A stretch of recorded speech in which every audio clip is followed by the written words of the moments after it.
I'm sure you all saw all of the news this week regarding a movement that has been started in the District of Columbia. And two of those individuals who announced it and are the power behind that movement, Phil Pennell, Andy Shalal, as well as Ron Moten.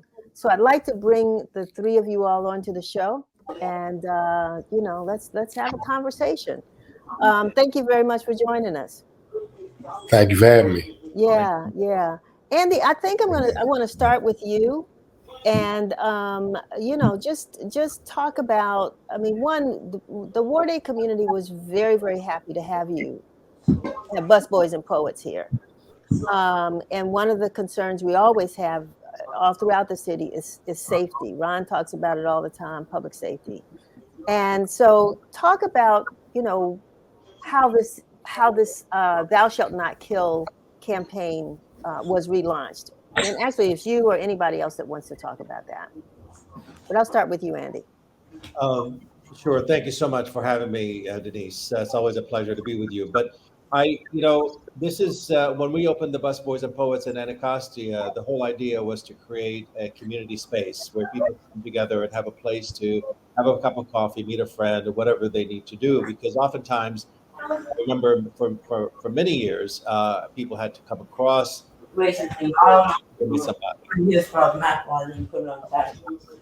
I think there's some noise in the background. Yeah, there is. If somebody can mute themselves, or Shevry can do that to make sure that we're fine. Okay, go ahead. So anyway, I apologize. But anyway, when this unfortunate incident, number 203 of the killings that happened last year alone in the District of Columbia happened in front of our store, it actually brought it very, very close to home, literally and physically. It brought it close to our home. I was there at night when it happened around 9:30 p.m. and there was a whole bunch of yellow tape around, and realized that the next day we didn't realize that it was one of our employees that in fact got gunned down. And so the idea of contacting some of the community leaders here, Ron and Phil and others, was the first thing that I did to make sure that we as a community do not forget the idea that there is a lot of killings that continue to be here. And sometimes, I know we talked at the press conference the other day, people do grow numb after a while because they assume that just the way it is, and that people are trying to do their best in order to stem this problem, and they leave it up to others to take care of it.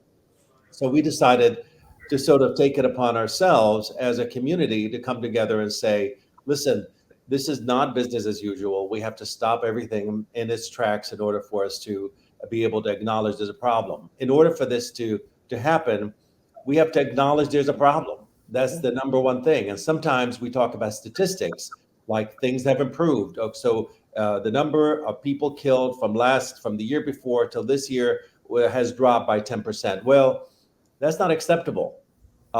Still people are getting gunned down. And as Ron mentioned, there's a lot of people that are getting shot that may not be killed, hundreds of people. So we're talking about, at the press conference, there was something really eerie that happened when Phil Pennell asked, how many of you here have been touched by gun violence or know somebody that has been killed? Almost every single hand in the entire room, about 100 people, raised their hand. That tells you a lot. So one thing is we have to acknowledge there's a problem. We can't keep putting, lipstick on this pig. It has to stop.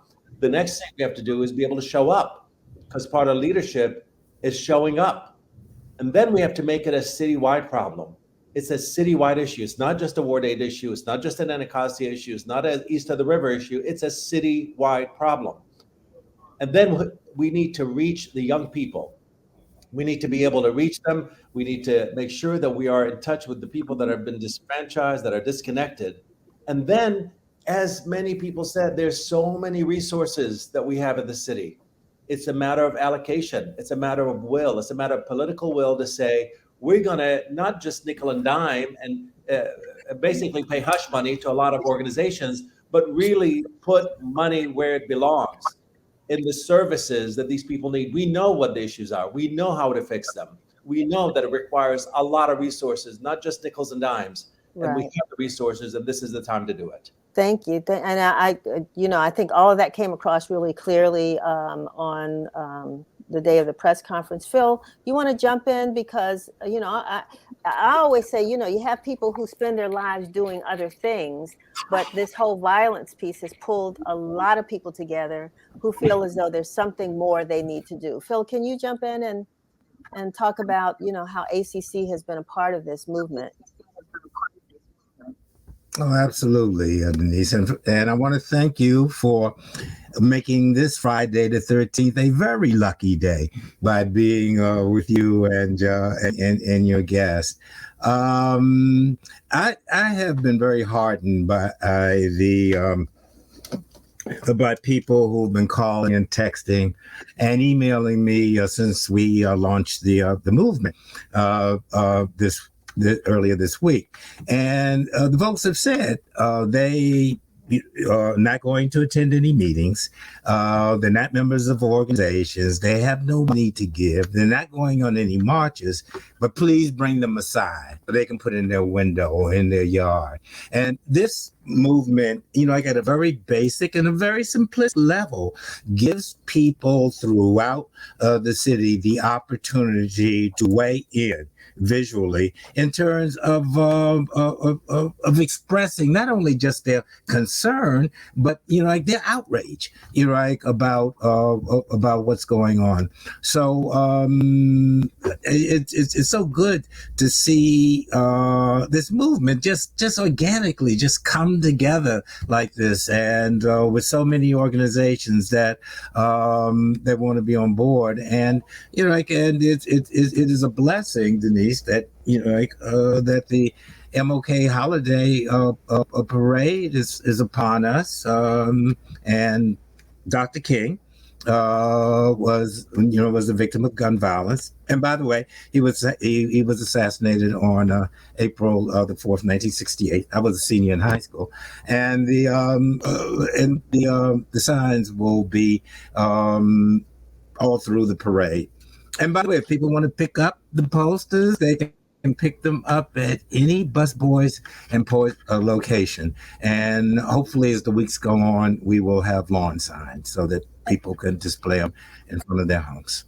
Thanks. And I want to make sure that we at least give a shout out to former council member, at-large member Bill Lightfoot, who is also the financial engine behind this, and the originator actually of this campaign, 20, 30 years ago.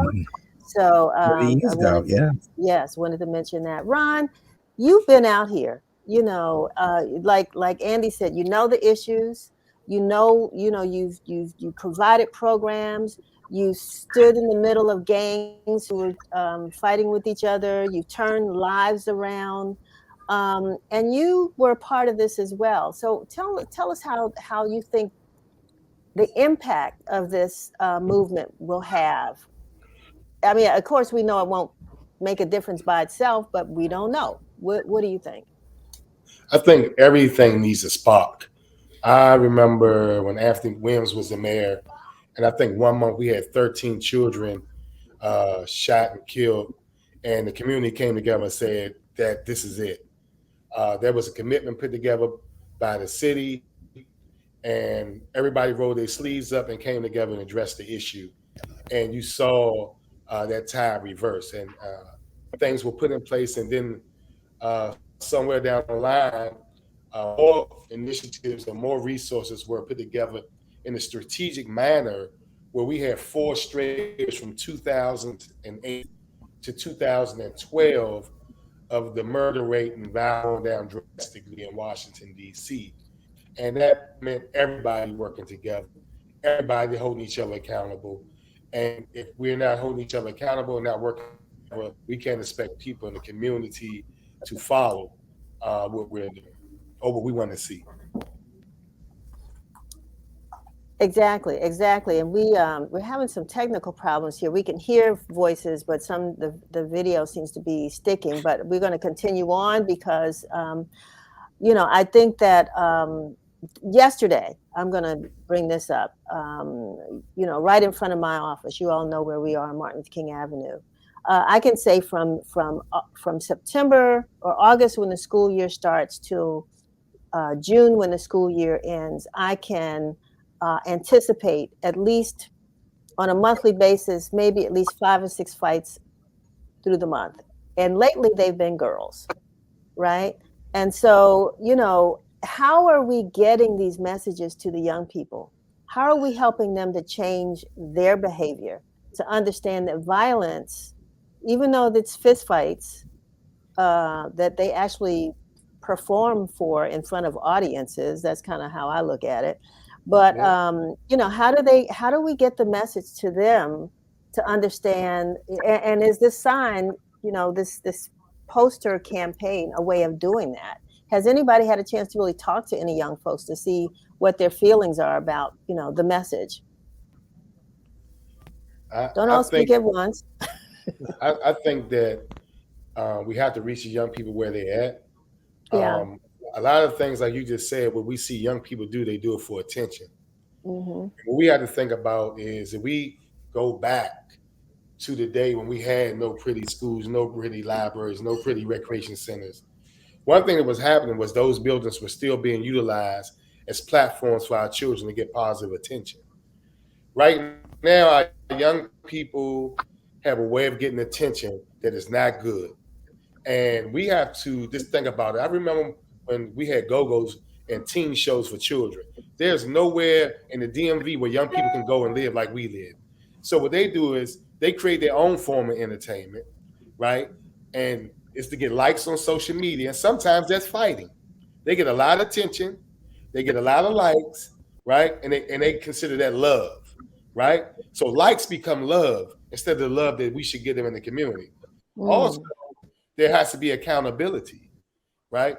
Our young people, if you look, and we're going to talk about this on Saturday, a lot of them are being released into our community after committing heinous crimes, carjackings, etc., without any wraparound services put in place to ensure that they don't recommit that crime again. So you can't just let a child out after they carjack somebody this morning, let them out this evening, and then we don't have something in place to ensure that they don't do it again or they're not killed. Like several of the children we've seen killed recently that have had boxes on their legs. So I mean, it's a holistic approach, but we know that there are different angles that we have to work. But one of the things I said, we have to give the children positive platforms to get Right, right. positive attention, or they're going to do negative things to get that attention. And I don't want to get us so focused as if the young people are the problem. I Right, don't right. want us to go there.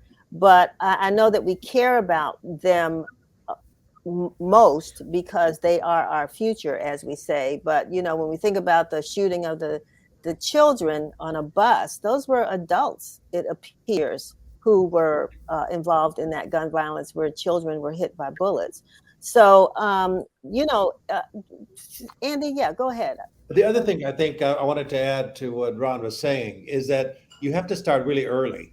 You can't just pick it up when the kids are already having problems, because by the time they get to middle school and high school, they're kind of already formed in many ways. Their ideas are already in place. You have to start preschool, kindergarten, teach them how to resolve conflict without having to revert to a fist or a gun or a knife or whatever they have to revert to. Those are skills that they need to have. I'm not diminishing the trauma of poverty, the trauma of living in really horrible conditions sometimes, but I do believe that we can pick up some of those pieces by making sure that our kids learn how to interact with each other. I hire employees that don't know how to act with each other.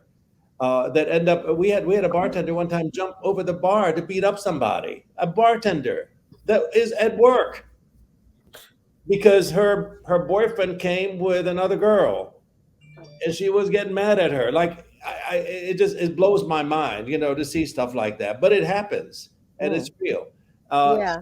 We have to start really early. I sat down with her and I said, "Have you ever had any conflict resolution, conversations with anybody? How to deal with conflict without having to revert to having to jump over a bar to beat up somebody and lose your job?" She's, she, it's, she was a great bartender, but it never occurred to her that there's a different way to do it. Phil, I really want to talk about ACC too, the Anacostia Coordinating Council. you are what I call the universe of organizations that work through communities across, particularly in the Anacostia area. Tell us a little bit more about ACC and why ACC got involved in this. Oh, thank you, Denise. As a matter of fact, the Anacostia Coordinating Council will be celebrating its 40th anniversary this year, all through the year. ACC began 40 years ago when a group of community leaders came together to lobby to make sure that the Anacostia Green Line was indeed going to open, because there was some discussion of not having it come over here. And so once it did open in 1991, there was a discussion as to whether ACC should continue. And so the thinking then was that now that the metro stations open, usually when there are metro stations opening, there should be some economic development energy going around it. And so the organizers, the founders, decided to keep ACC going. I did not get involved with ACC until 10 years later, and then I was I was appointed executive director back in 1995, and so far I've been the only executive director. But ACC is a dramatic example of mission creep, where eventually ACC got involved in practically anything in the community from A to Z, whether it's from A to zoning. People started to contact ACC and basically a vehicle for people coming together to discuss issues in a non-adversarial way, to work together in terms of partnerships. We have over 50 community partnerships with ACC, and even though we're one of the smallest nonprofits in the city, I'm the only full-time staff person. We've been able to get involved with a number of issues, and not only get involved, but many times be in the forefront of issues. Exactly. Such as we were out there for K2, but they were out front on the opioid situation. We were out front in terms of drug paraphernalia, and so in terms of the violence, we started the display of the unsolved homicides years ago. And when this happened, of course, we just came together. And it just so happens that both Andy and Rod are members of our board. And we have a board that is very diverse and that really reflects the community and the best aspirations of the community. So that's why ACC was involved, and that's why we're going to stay involved. And by the way, this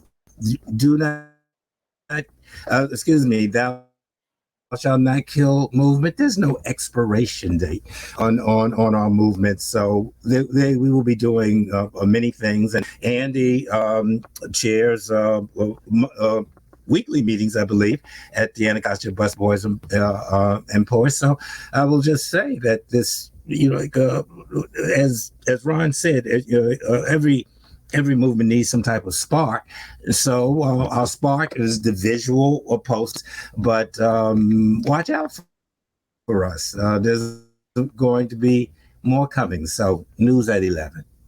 All righty. This part started 3,000 years ago with Moses. So the thou shalt not kill has been around for centuries. So let's also put that out there. I think sometimes we have to remind ourselves that there are certain foundational things that we forget about, and this is one other way to do that. Well, I want to thank you all for being with us and for talking about this "Thou Shalt Not Move" movement. If folks, again, Andy, you said if people want the signs, they can go to any Bus Boys and Poets in DC, or is Maryland and Virginia included in this as well? We have them in all the DC locations so far, but we're also going to put them in Maryland, Virginia as well. I think this is obviously a nationwide issue, not just a DC issue. And that's what I was going to say. I mean, this show is, Washington Informer. We're all local. We're all in the community, but, it's the internet, so it can go anywhere. So we ask anybody that decides to join this movement and create signs. I don't know if we've created a website or anything, but that would be really cool, for folks to start posting their thou shalt not kill signs somewhere, so that we can actually overcome or overtake these young people's platforms and some of the others, and put those signs up in the middle of their crazy conversations. But I want to thank you all for being with us today. And I know that we're going to be out in full force at the MLK parade on Monday at 11 o'clock. People can come if they're going to walk in the Peace Walk or whatever. We'll have signs available for you there. So thank you all for being with us. Ron, don't go away, because we've got to talk to you a little bit more about your program. But I want to thank you and Phil, Andy and Phil, for being with us. Thank you so much. God bless. See you Monday.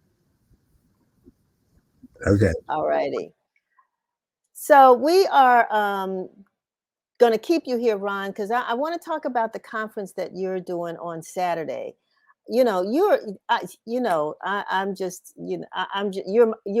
I'm one of your biggest fans. Let me start with that, because you have shown such dedication and passion, for the community. And so this is the conference, and the topics that you've come up with, I think, are truly creative. Let's talk about what you're going to do on Saturday. And we need you to unmute yourself, please. We have several conversations going on that I think are timely and needed, as we normally do every year with the MLK weekend activities leading up to his birthday. And, we have a lot going on in our community.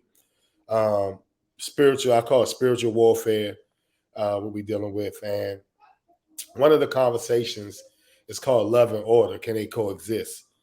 In my eyes, that means, can we love our community, but also have some order and accountability? And how do we do that balance without going back to the old ways of dealing with problems in our community, which is like mass incarceration and things of that nature? How do we utilize all these resources that are in our community right now, and then filling the gaps where they're not? So having a conversation, we just added the Attorney General also just agreed to be a part of the panel. So we have Chief Conti, the new Deputy Director of Public Safety, Deputy Mayor of Public Safety. We have Thenie Freeman, who's the new Deputy Director of Department of Recs, the new Attorney General, Mr. Swab. So I think we have a powerful panel, and a lot of community activists and leaders and people from the community will be coming out at the Anacostia Arts Center where we had that conversation. Then we have another conversation. And this is on Saturday from? Well, we started the first discussion with youth at 11. So it's from 11 to 6. And we close out with the experience band and show. And we in between each conversation, we're going to have some poetry, some positive hip hop with young people. And then we'll close out with the experience band. We have another conversation called Coaching Away Violence. A lot of our coaches are dealing with a lot of these young people that we're talking about, teenagers. Sadly, they're not equipped with the resources to go past football. Sometimes they are spending their money and all their time when they're on the field, but they're bringing all these children from these different neighborhoods that a lot of times have conflicts or don't work together. But we look at that as a way that we can help empower them to utilize that strength that they have, those relationships, to deal with young people while they but grow those relationships from these different neighborhoods and schools past the football field. So having that conversation. Yeah, I'm going to interrupt you 1 second, because last night I got stuck on the TV series with Deion Sanders, who was coaching the Jackson State University. And I don't football team. I don't know about the politics and all the controversy about him leaving Jackson State, but that is a must see. It's a must see. And it just certainly reinforces the power and influence of coaches. And I love that panel that you're going to do, because coaches need support. And so if you get a chance, check it out. I mean, it's six or something. I don't And know. we But have a anyway, couple of young people on the panel. One of the young people was a football star. And one time somebody said something about his girlfriend on social media, and he went and took a gun and shot somebody. And he's on the panel, but explaining to young people about that situation.